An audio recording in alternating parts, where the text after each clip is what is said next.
Slayer's Rain in Blood was released on Def Jam Recordings. Think about that for a minute. Just think about it. Think about the number of people and the names that have been on this label back then, and think even more so about who's on it now. Names such as 2 Chainz, Kanye West, Jay-Z, Rick Ross. Slayer's Rain in Blood was released on the same record label that right now has helped produce Good Music, Volume 1 by Kanye West, and the most recent imprints of albums for distribution for Rick Ross, 2 Chainz, etc. Amazing, right? Slayer.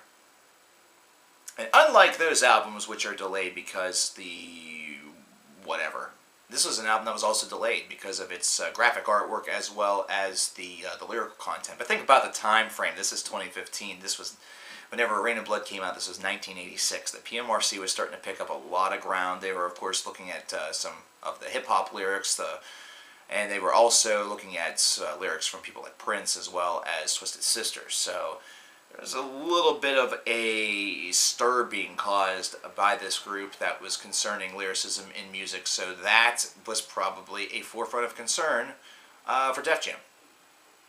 So what ended up happening for Def Jam is the fact that this album blew up in their face. And I mean blow up in the best way possible, considering this is a legendary album with a legacy and a mythos all of its own.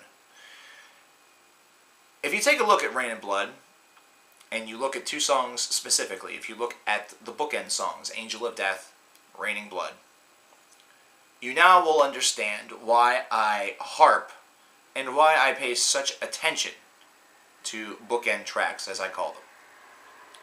Because if you can start yourself off on a great foot and let the rest of the album just ride the wave of that momentum, and then leave with something that is strong, that is unique, that is crazy, there is a good chance that not only will your album be very, very well received and good, but it has the potential to transcend and become legendary. That is what happened with Rain in Blood by Slayer, thanks to Angel of Death starting off this disc, and Rain in Blood concluding it. Of course, that's no longer the case with the reissues that add Dissident Aggressor and another track, but you get my point. The original pressing of this album, with the 10 tracks that were included, absolutely phenomenal. This is also their shortest album to date, out of the 3 that so far have been discussed. Doesn't even crack 29 minutes, which also means that those 2 songs crack about, close to a third of the runtime. The other 8 tracks are buzzsaws. They are quick, with most of them barely reaching the 2-minute mark and very few going and deviating any further than that. And they absolutely rip-roar through each and every track. And it includes such other great songs such as Jesus Saves, Criminally Insane, just to name a few. But this buzzsaw, this table saw, whatever you want to call it, literally enters into one ear whenever you listen to this album and saws its way through your brain, saws its way through your skull, and then exits the other way, and you're left changed. That's one thing that this album does. It is chaotic. It is absolutely chaotic. If you thought that Hell Awaits was a chaotic mess in some sections, then that actually worked to Slayer's benefit, considering it has a certain charm to it, if you want to use the word charm. This is an album where it showcases that even further, considering this is almost to the border of thrash punk. And the aggression is automatic. It is something that does not let up. There is no foot off of the accelerator on this entire album. And it has sloppiness to it. It has imperfection to it. It has an overall value to it that is just in the fact that it sounds like Slayer goes into a studio and literally destroys everything that they touch in order to craft this music. And yet somehow, some way, through the powers of Slayer's musical ability, perhaps through the powers of Satan himself, they're able to produce this tome, this great, great book of metal, this great book of thrash that, alongside of albums such as Master of Puppets and albums from Anthrax and Megadeth and Exodus, really helped to value thrash metal in the eyes of record labels in years to come for the second wave. That's the thing.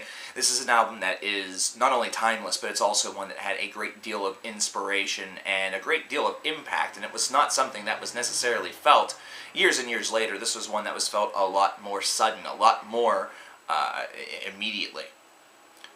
This was described by one publication as the loudest album ever made.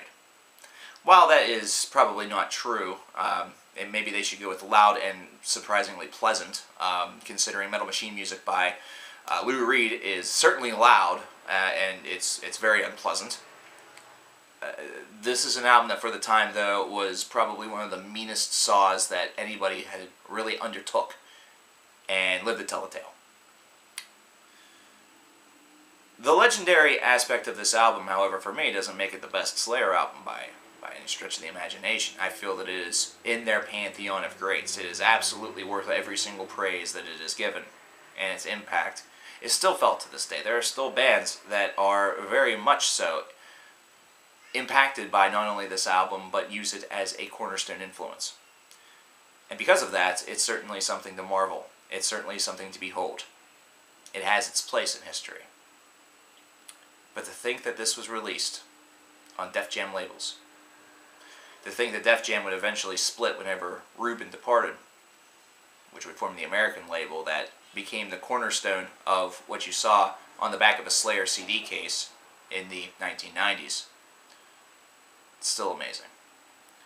It's amazing to think that that a label that's definitely showing gold albums right now from many, many rap superstars also has in their back pocket that they released Rain and Blood by Slayer.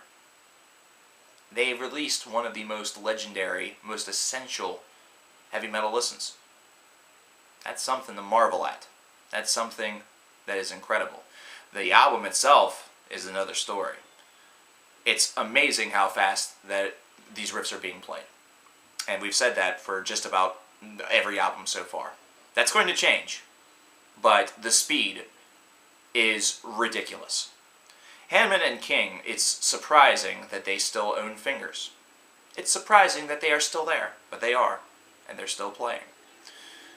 Because this is the extremist of the extreme of thrash metal. This is taking what Metallica and taking what Megadeth and taking what Anthrax did and basically saying, we can go fucking faster. And they did.